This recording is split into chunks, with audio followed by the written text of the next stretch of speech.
Starting from your home screen, to program your garage door opener, you're going to go to your settings menu. You're going to probably find a display something like this when you first get to the menu. You're going to go to your vehicle settings and you're going to scroll down to garage door opener. It has a wizard for this, so you're going to configure buttons. You're going to select which button that you'd like to configure. We're going to choose one.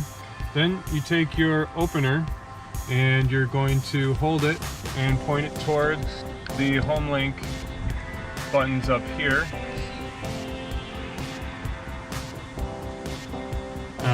You should get a confirmation something like this. Now I have to go and push the learn button on the garage door.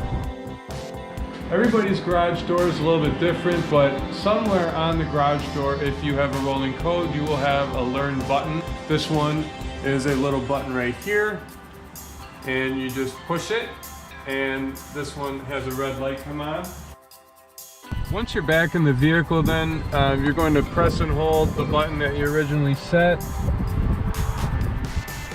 Couldn't see it, but the garage door motor gave us an indication.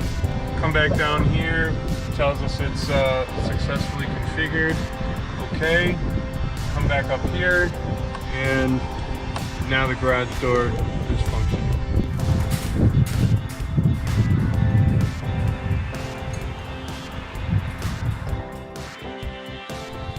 One little tip I've learned by doing this a few times is that when you go to program the learn button on your garage door motor, you don't want to hold it. You just want to push it one time and let the light come on. If you press and hold too long, you may wipe out all the memory on the device and any other vehicles that you have connected. So one little tip I've learned, and will save you a lot of trouble.